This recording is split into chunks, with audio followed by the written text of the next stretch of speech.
Assalamualaikum warahmatullahi wabarakatuh.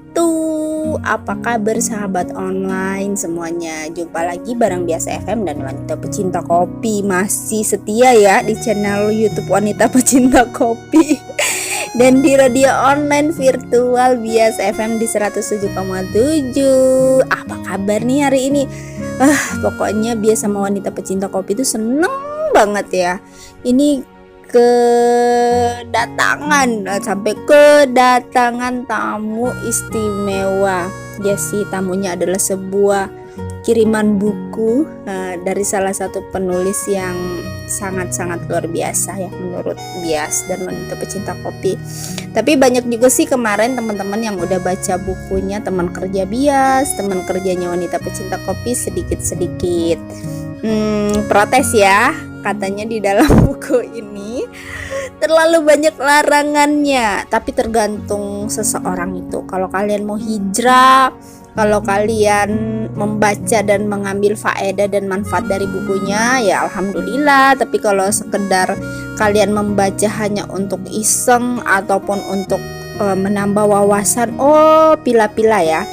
Ambil yang baiknya menurut kalian pribadi, karena kita menulis hanya untuk mengungkapkan sebuah imajinasi, memberikan fakta yang sesuai kebenaran di dalamnya. Jadi tergantung kalian ya pembaca sahabat online.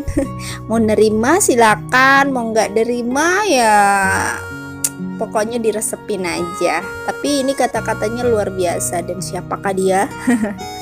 Thank you banget loh buat Kak Doni Armando dan penerbit kesayangan kita Aditri Karya. Aduh sampai blebotan biasa ya. Nah nih profil sedikit ya dari Kak Doni Armando. Dia tuh lahir di Desa Perjito, Kecamatan Gunung Megang, Kabupaten Muara Enim, Sumatera Selatan. Menyelesaikan sekolah dasar di SDN 6 Gunung Megang lulusan tahun 2013, kemudian melanjutkan ke sekolah menengah di SMPN 1 Gunung Megang lulusan tahun 2016. Lalu melanjutkan sekolah menengah di SMAN 1 Gunung Megang lulusan tahun 2019. Sekarang penulis sedang menjalankan program S1 di Universitas Muhammadiyah Yogyakarta Fakultas Pertanian Angkatan 2021. Bergelut di dunia kepenulisan. Penulis merupakan seorang CEO founder dari komunitas Bisa Nulis Indonesia (KBNI), komunitas Learning of Publishing secara daring di seluruh Indonesia, dan sekarang komunitas yang dipimpin oleh penulis ini sudah dikenal secara mendunia, tepatnya di Mesir dan Taiwan. Wah, baru tahu loh Bias. Kurang baca ya. Dan buku Jangan Haramkan Tapi Halalkan ini merupakan buku solo perdananya. Di samping itu, penulis juga sudah menulis beberapa buku antologi non-fiksi, diantaranya Semua Karena Cinta dan Benang-Benang Cinta Rasulullah Bersama Para Istri, serta buku antologi fiksi diantaranya Hardness, Illusion of the Bloody Flowers, Romantika Cinta Dalam Aksara, dan lain-lain. Penulis pernah mengikuti sertifikasi sebagai professional author di Certified Improvisator yang bergelar Doni Armando Ciwi. Dan di dalam dunia literasi, penulis pernah memenangkan perlombaan puisi juara pertama tingkat nasional yang diadakan oleh penerbit @sukses.jabar pada tahun 2020. Jejak penulis bisa diikuti di IG @doni_gallery, FB-nya Doni Armando, dan bisa menghubungi penulis di WhatsApp. Nanti di channel YouTube Wanita Pecinta Kopi dicantumin ya. Wah, sorry ya Kak Armando, Kak Doni Armando kalau ada pengucapan bahasa Inggrisnya bias sedikit salah Soalnya waktu tahun kemarin sempat operasi bibir karena pernah kecelakaan gara-gara touring. Jadi masih apa ya, kadang pengucapannya tuh diucapkannya tuh sedikit terdengar salah, tapi sebenarnya saya sudah berusaha untuk pakemkan nih bibir. Oke, buku ini sangat luar biasa ya teman-teman sahabat online. Ini judulnya Jangan Haramkan Tapi Halalkan. Jadi menjadikan kisah cinta Rasulullah sebagai teladan manusia. Ya, semoga kita bermanfaat ya. Dan indahnya sebuah hubungan ketika kita menjalinnya dengan cara yang indah dan sesuai syariah. Berkahnya sebuah pernikahan ketika kita mengawalinya dengan cara yang berkah pula. Dan bahagianya sebuah pernikahan ketika kita menjalaninya sesuai dengan apa yang disunahkan. Buku ini menjelaskan tentang anjuran untuk menghalalkan daripada terus terpuruk pada sesuatu yang diharamkan. Tuh, yang pacaran kode-kode nih. Buku ini juga menjelaskan tentang indahnya menjalin ta'aruf bagi para remaja, hingga menjelaskan tentang keindahan dari sebuah pernikahan. Karena lebih baik dihalalkan daripada diharamkan. Betul itu. Tapi bias dulu masih pacaran, Kak. Oke, sahabat online. Mungkin sahabat online bertanya-tanya ya, kenapa sih Bias FM itu kalau bacain cerpenis atau cerpen ataupun mungkin novel itu tuh nggak terlalu kayak channel-channel lain. Soalnya gini loh, Bias sama wanita pecinta kopi punya konsep sendiri ya, dan pingin suasana tuh biarpun sedikit isinya cinta, air mata, tapi kita bawain suasananya yang sedikit tidak terlalu terpuruk untuk mendengarkan. Tapi istilahnya tetap kalian harus memaknai sebuah cerita itu. Oke. Nah, kita lanjut nih. Lanjut maksudnya. Sampai belibet. Kita lanjut di bab pertama. Pembahasannya bab pertama itu pacaran itu tanda tanya kan? Ayo kita dengar ini pembahasannya. Pacaran. Kata tersebut tentu sudah tidak asing lagi saat terdengar di telinga dan tak asing lagi dilihat saat dibaca. Sehingga kata pacaran tersebut ibaratkan sudah menjadi kata sehari-hari bagi kalangan anak muda ataupun bagi yang menjalaninya. Lalu, apa sebenarnya arti dan makna dari kata pacaran itu sendiri? Jawabannya tentu dominan mengarah ke suasana atau kejadian yang indah-indah, romantis, penuh canda tawa dan lain sebagainya, betul? Lalu, apa definisi pacaran yang sebenarnya? Pacaran merupakan proses perkenalan dua insan antara laki-laki dan perempuan yang tujuannya mencari kecocokan dalam hubungan untuk menuju jenjang selanjutnya, yaitu menikah. Namun,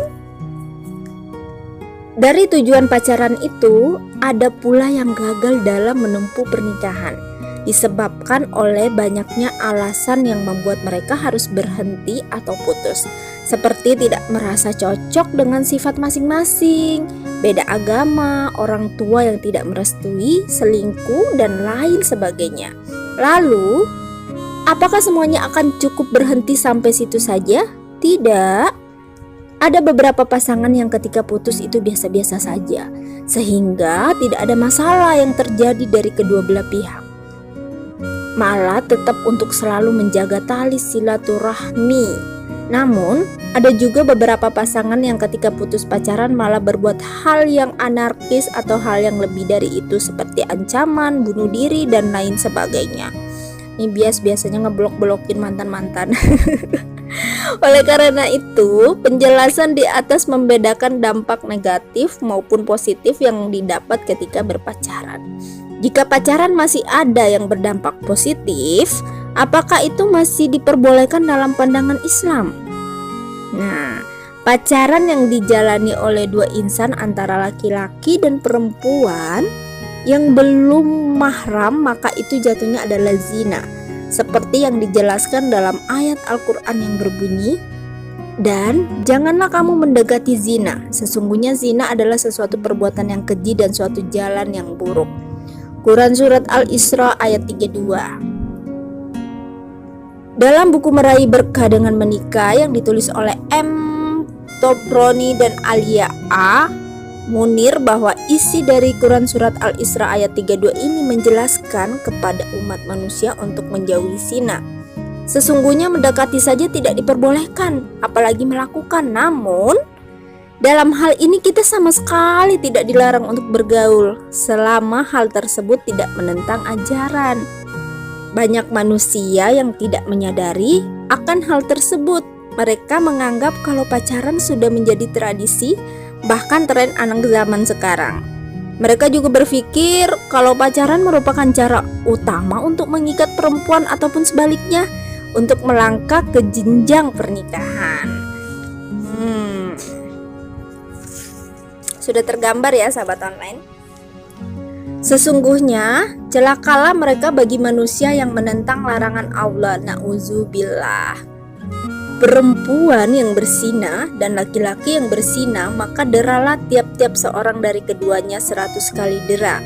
Dan janganlah belas kasihan kepada keduanya mencegah kamu untuk menjalankan agama Allah jika kamu beriman kepada Allah dan hari akhirat, dan hendaklah pelaksanaan hukuman mereka disaksikan oleh sekumpulan orang-orang yang beriman. Quran Surat An-Nur ayat 2. Bismillah, semoga kita semua, khususnya anak-anak muda, dijauhkan dari hal yang bersifat zina, sehingga kita semua tetap lurus berjalan di jalan Allah Subhanahu wa Ta'ala. Amin. Nah, cukup jelas ya sahabat online penjelasan bab pertama, dan kita masuk ke pembahasan bab kedua nih. Puppy love. Puppy love atau yang lebih sering kita dengar cinta monyet. Apa yang terbayang ketika kita mendengar cinta monyet? Anak kecil yang bercinta, pacaran di bawah umur, semuanya benar. Cinta monyet adalah perasaan mencintai yang dirasakan kepada seseorang selama masa kanak-kanak. Sesuai dengan istilah, cinta monyet ini juga diambil dari kata monyet yang berarti suka bermain-main atau masanya bermain.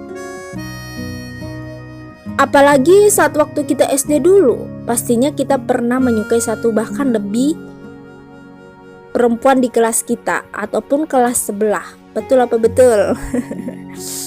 Kalau diingat-ingat, lucu juga ya, kita berlagak seperti pangeran dan ratu di film-film. Teman-teman bersorak seperti merayakan hari pernikahan saja. Jika kita survei zaman sekarang dengan zaman dulu itu berbeda ya. Zaman dulu saat kita mengalami cinta monyet itu, komunikasinya hanya menggunakan secari kertas, bertuliskan I love you dan dilukisi gambar love. Berbeda dengan cinta monyet yang dialami anak-anak zaman sekarang.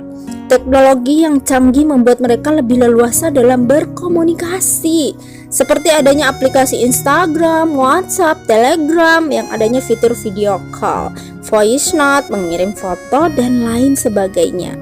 Ketika kita melihat anak zaman sekarang yang menjalani cinta monyet, rasanya lucu dan pengen ketawa sendiri.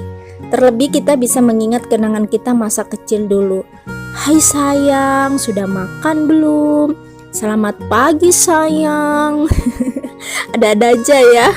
Lama-lama jadi kepala peyang. Enggak, ini tambahan dari biasa aja kok, bukan tulisan dari Kak Armando ya. Lalu, apakah hal tersebut akan berdampak buruk kepada anak-anak? Jawabannya tentu.